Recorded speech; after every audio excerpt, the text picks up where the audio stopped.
किसी नायक या हीरो होने की असली कीमत क्या होती है? मतलब बॉन्दी बीच पर एक इंसान के लिए इसकी कीमत थी एक हत्यारे को रोकने के लिए अपने शरीर पर कई गोलियां खाना। लेकिन सबसे बड़ी त्रासदी क्या है पता है? हाँ, ये सुनकर ही रोंगटे खड़े हो जाते हैं कि उसकी सबसे मुश्किल लड़ाई उस बंदूकधारी के खिलाफ नहीं थी, बल्कि अपने ही सगे भाइयों के खिलाफ थी। एकदम सही। उन्होंने उसके गोली के घावों को जैसे अपना पर्सनल एटीएम समझ लिया था। और ये सच में झकझोर देने वाली बात है। बिल्कुल। देखिए, जब हम किसी बड़ी घटना के बारे में पढ़ते हैं, तो हमारी पूरी तवज्जो उस घटना के मुख्य किरदारों पर होती है, जैसे कि हमलावर और जो पीड़ित हैं। लेकिन उस तबाही के तुरंत बाद का जो वक्त होता है ना, वही सबसे डार्क हिस्सा होता है। हाँ, वो इंसानी दिमाग को समझने के लिए एक बेहतरीन लैबोरेटरी बन जाता है।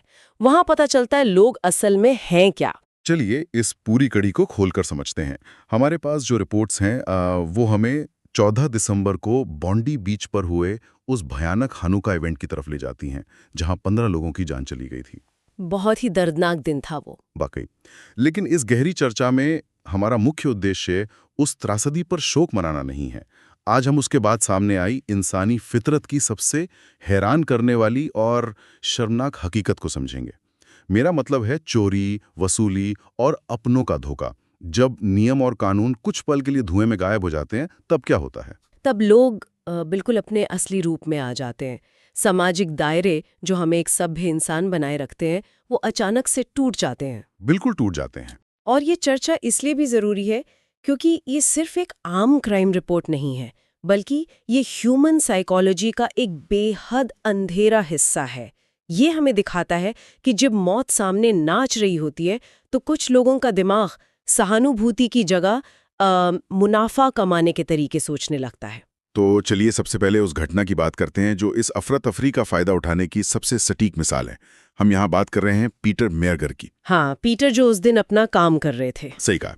पीटर एक रिटायर्ड पुलिस ऑफिसर थे और उस दिन उस हनाका इवेंट में एक फोटोग्राफर के तौर पर काम कर रहे थे। एक ऐसा इंसान जिसने अपनी पूरी जिंदगी कानून की रक्षा में बिता दी, वो वहां अपना काम कर रहा था जब उन दो बंदूकधारियों ने अचानक फायरिंग शुरू की। और इस फायरिंग में पीटर ने अपनी जान गंवा दी। ये सुनने में ही कितना बुरा लगता है कि एक आम नागरिक की तरह वहां मौजूद होना और अचानक से एक शिकार बन जाना। ये एक ऐसी मौत है जो पूरे समाज को डरा देती है। लेकिन इस मौत के तुरंत बाद जो हुआ, हाँ, वही तो सबसे हैरान करने वाला है। बिल्कुल, वो डरावना होने के साथ साथ सोचने पर मजबूर कर देता है। इन्हीं सोर्सेस से हमें पता चलता है कि एक 35 साल का आदमी जो खुद भी उसी इवेंट में एक फोटोग्राफर के तौर पर काम कर रहा था, उसने एक ऐसी हरकत की जिसकी कल्पना करना भी मुश्किल है। इस आरोपी ने जमीन पर पड़े पीटर का कैमरा इक्विपमेंट चुराया और चुराकर उसे अपने पास छुपा लिया। इस घटना के अंदर छिपे दिमाग को जरा पढ़ने की कोशिश कीजिए। ये चोरी किसी ऐसी जगह से नहीं हुई जहां कोई देख ना रहा हो या जहां शांति हो। नहीं, बिल्कुल अफरा तफरी का माहौल था वहां। हाँ, ये चोरी उस जगह से हुई जहां 15 लोगों की लाशें बिछी थीं। उस 35 साल के आरोपी ने मौत के उस खौफनाक मंजर को अपनी आंखों से देखा होगा। उसने गोलियों की आवाज सुनी होगी। हम्म। लेकिन उस सब के बीच उसका दिमाग इस बात पर फोकस कर रहा था कि जमीन पर पड़े एक मरे हुए साथी का कैमरा कैसे उठाया जाए। ये एक अलग ही लेवल की इनसेंसिटिविटी है। रुकिए रुकिए, क्या हम यहाँ थोड़ा डेविल्स एडवोकेट बनकर सोच सकते हैं? मुझे एक चीज सच में परेशान कर रही है यहाँ। हाँ, जरूर बताइए। क्या यह संभव नहीं है कि वो फोटोग्राफर उस वक्त एक गहरे सदमे या क्लिनिकल शॉक की हालत में था? मेरा मतलब है, मनोविज्ञान में डिसोसिएशन नाम की भी कोई चीज होती है ना? हाँ, डिसोसिएशन होता है जिसमें इंसान डिस्कनेक्ट हो जाता है। वही, जहाँ ट्रॉमा के असर में इंसान अपने आसपास की हकीकत से कट जाता है और उसका दिमाग बिल्कुल सुन पड़ जाता है। जब लोग इतना बड़ा ट्रॉमा देखते हैं तो वो अतार्किक और अजीब हरकतें कर सकते हैं। हम ये कैसे कह सकते हैं कि ये एक सोची समझी चोरी थी और सदमे का असर नहीं? देखिए, ये एक बहुत ही वाजिब सवाल है। मैं मानती हूँ कि सदमे में दिमाग सच में अलग तरीके से काम करता है।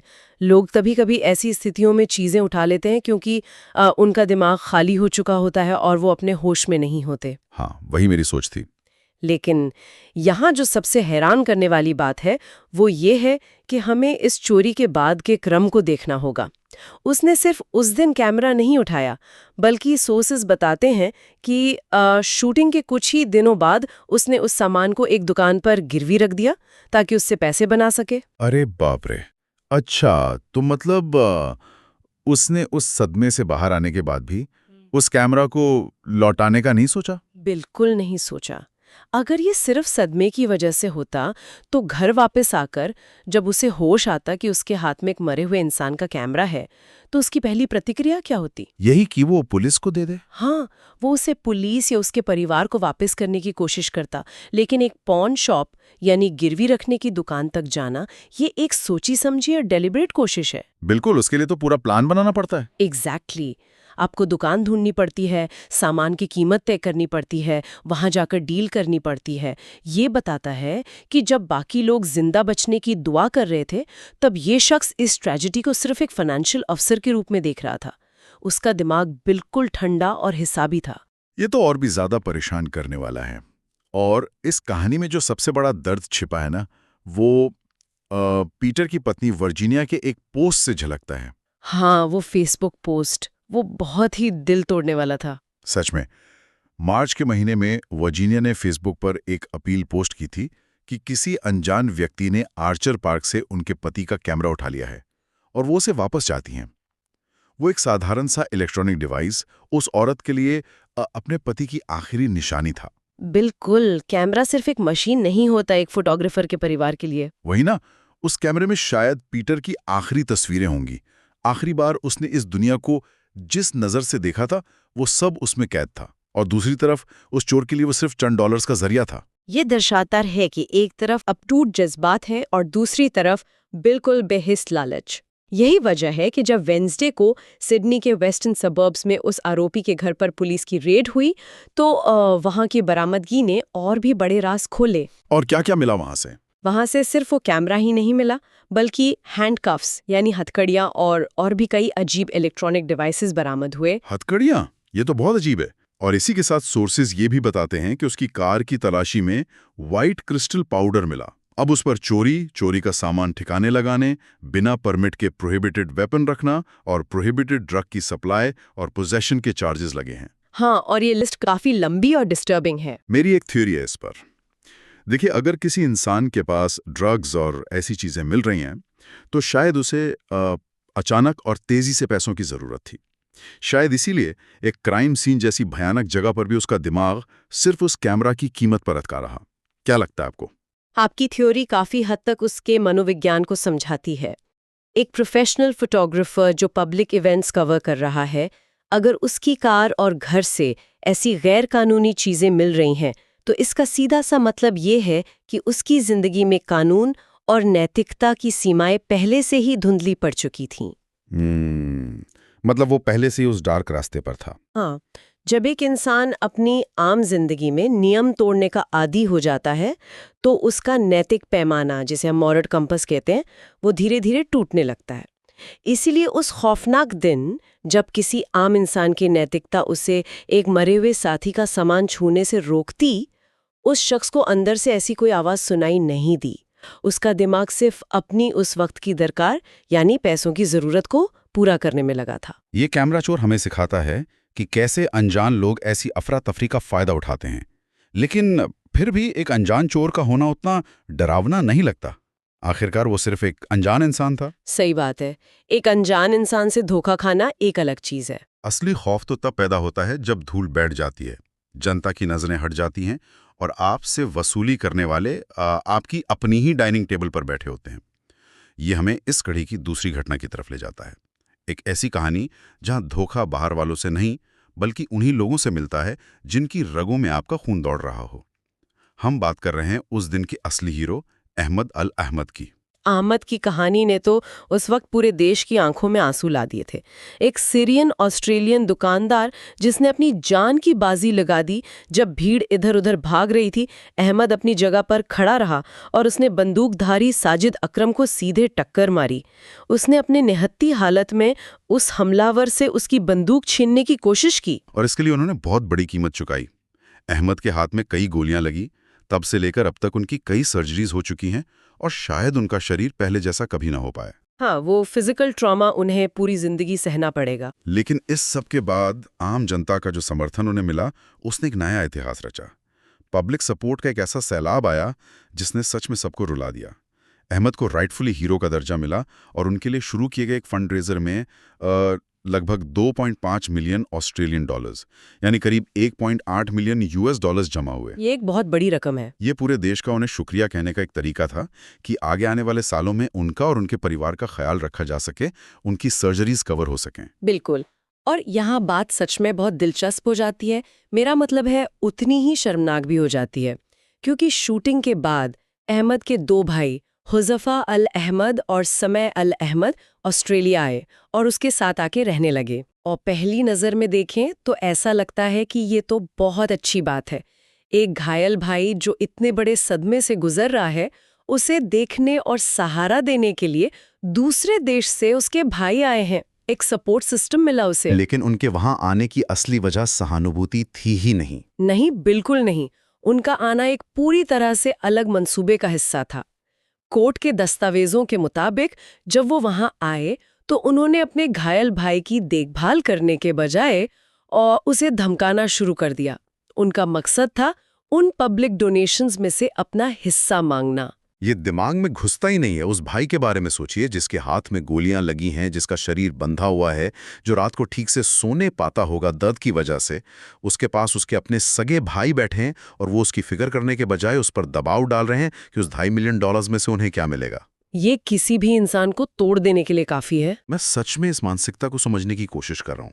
कैसे कोई इंसान, वो भी एक सगा भाई, अपने भाई के फिजिकल ट्रॉमा और उसकी इतनी भयानक हालत को नज़रअंदाज करके सिर्फ पैसे पर फोकस कर सकता है? क्या $2.5 मिलियन का आंकड़ा सुनकर दिमाग में एक ऐसा स्विच ऑन हो जाता है जहाँ खून के रिश्ते बिल्कुल बेमानी हो जाते हैं? अगर हम इसको बड़े पैमाने पर देखें तो इस मनोविज्ञान को हम अचानक आई दौलत का मनोविज्ञान या विंडफॉल साइकोलॉजी कह सकते हैं। विंडफॉल साइकोलॉजी से थोड़ा और समझाइए। देखिए, जब किसी व्यक्ति को एकदम से बहुत बड़ा पैसा मिलता है, खास तौर पर पब्लिक डोनेशंस के जरिए, तो उसके आसपास के लोग, खासकर उसके परिवार वाले, उस पैसे को किसी एक की मेहनत का नतीजा नहीं मानते। इसे ऐसी समझिए जैसे किसी परिवार के बीच अचानक ग्रेविटी या गुरुत्वाकर्षण का बदल जाना। ग्रेविटी का बदल जाना मतलब बैलेंस बिगड़ जाता है? हाँ, देखिए, जब $2.5 मिलियन एक ही घर में आते हैं तो आपस के रिश्तों का वजन और खिंचाव पूरी तरह से बदल जाता है। भाइयों के दिमाग में अब अहमद एक घायल भाई नहीं रहा, वो उनके लिए एक जीती हुई लॉटरी का टिकट बन गया है जो पूरे परिवार की जागीर है। अरे बाप रे, मतलब उन्होंने उसे एक इंसान की तरह देखना ही बंद कर दिया। बिल्कुल। पारिवारिक समीकरण इस तरह काम करते हैं कि भाइयों को लगता है कि क्योंकि ये हमारा भाई है, इसलिए इसके नाम पर आए हर डॉलर पर उतना ही हक हमारा भी है जितना इसका है। वो ये भूल जाते हैं कि वो पैसे अहमद की मौत से लड़ने की कीमत थे। वो फिजिकल पेन भूल जाते हैं। हाँ, इस अचानक आई दौलत ने उनके दिमाग की उस नस को काट दिया जो एम्पैथी या हमदर्दी पैदा करती है। उन्होंने उस पैसे के पीछे छिपे दर्द को पूरी तरह से मिटा दिया अपने दिमाग से। कि वो उस पैसे के हकदार हैं सिर्फ इसलिए क्योंकि उनका डीएनए एक है। यही एंटाइटलमेंट है जिसकी मैं बात कर रही थी। और यही हक जताने की भावना इतनी भयानक रूप ले लेती है कि अहमद को, एक ऐसे इंसान को जिसने मौत का आमना सामना किया, अपनी ही भाइयों की धमकियों से बचने के लिए आखिरकार पुलिस का सहारा लेना पड़ता है। सोचिए उस पर क्या बीती होगी। ये कदम उठाना उसके लिए बिल्कुल आसान नहीं रहा होगा। बिल्कुल नहीं। उन दोनों भाइयों को कोर्ट में पेश किया गया और उन पर कैरेज सर्विस के जरिए परेशान करने के चार्जेस लगे हैं।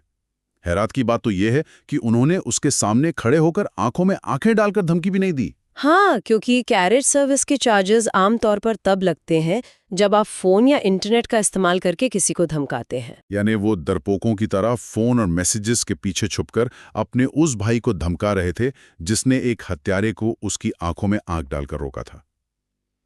ये आयरनी देखिए आप। ये अजीब विडंबना ही है। जिस इंसान ने किसी हत्यारे से डरने से इनकार कर दिया, उसे अपने ही घर वालों से, और वो भी एक फोन स्क्रीन के जरिए, धमकियां मिल रही हैं। इस घटना ने अहमद की मुख्य लड़ाई को बिल्कुल बदल दिया। किस तरह से? एक नायक या हीरो के रूप में उसे शायद लगता होगा कि उसकी सबसे बड़ी लड़ाई वो इंसिडेंट था जिसमें उसने गोली खाई, लेकिन उस ट्रेजेडी ने जो दूसरी चेन रिएक्शन शुरू की, उसने अहमद के लिए आगे आने वाली पूरी जिंदगी का नक्शा ही बदल दिया। पब्लिक सपोर्ट उनके हक में जरूर खड़ा था, लेकिन जिनके साथ उन्हें अपनी आगे की जिंदगी बितानी थी, वही लोग उनकी मानसिक शांति का सबसे बड़ा खतरा बन गए। सिर्फ 15 लोगों की जिंदगियां छीन ली, बल्कि उसने इंसानी फितरत के एक दूसरे के बिल्कुल विपरीत चेहरों को एक ही मंजर पर लाकर खड़ा कर दिया। सही कहा। एक ही दिन में हमने सबसे अच्छा और सबसे बुरा दोनों देखा। एक तरफ हमारे सामने अहमद की वो निस्वार्थ बहादुरी थी, जिसने किसी अनजान लोगों की जान बचाने के लिए खुद गोली खाई। ये इंसानियत का वो रूप है जिसकी हम सब पूजा करते हैं। लेकिन उसी भीड़ में, उसी अफरा तफरी में हमने कैमरा चुराने वाले एक फोटोग्राफर का नीच लालच देखा। जिसने मौत के सन्नाटे में भी अपने लिए मुनाफा ढूंढ लिया। बिल्कुल। और फिर हमने ये भी देखा कि कैसे एक हीरो के अपनों ने ही अचानक आए पैसों की लालच में अपने ही खून के रिश्ते को बेच दिया। वो अक्सर उससे भी ज्यादा जटिल, ज्यादा उलझा हुआ और ज्यादा खौफनाक हो सकता है। जब सामाजिक नियम बिखरे होते हैं तब ट्रेजेडी एक आईना बन जाती है। उस आईने में इंसान का सबसे सच्चा और कई बार सबसे डरावना रूप दिखाई देता है, चाहे वो कोई अनजान साथी हो या आपका अपना सगा भाई। सुनने वालों के लिए ये वाकई में सोचने का एक नया दायरा खोलता है। हम हमेशा ये मानना चाहते हैं कि बुरे वक्त में लोग एक दूसरे के करीब आते हैं। हमारी फिल्में, हमारी किताबें अक्सर यही दिखाती हैं कि हीरो ने आफत को रोका और कहानी खत्म, हैप्पी एंडिंग हो गई। पर असली जिंदगी में हैप्पी एंडिंग इतनी सिंपल नहीं होती। वही ना, हकीकत की कहानियां वहां से शुरू होती हैं जहां कैमरा बंद हो जाते हैं और न्यूज़ चैनल किसी दूसरी खबर पर चले जाते हैं। तब उस हीरो को अपने फिजिकल जख्मों और अपनों की गद्दारी के साथ बिल्कुल अकेले जीना पड़ता है। उनकी आम जिंदगी एक मैदान जंग बन जाती है जहां दुश्मन उनके अपने ही घर में होते हैं। और इस पूरी चर्चा के बाद और इन कोर्ट दस्तावेजों की हकीकत को ध्यान में रखते हुए इससे एक बड़ा और परेशान करने वाला सवाल पैदा होता है।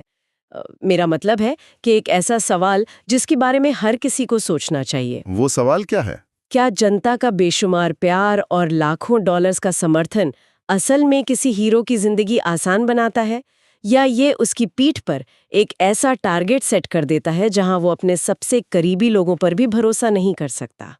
क्या एक हीरो होना अपने आप में एक ऐसी लंबी सजा बन जाती है जहां मौत के मुंह से बचने के बाद भी उनकी असली लड़ाई कभी खत्म ही नहीं होती?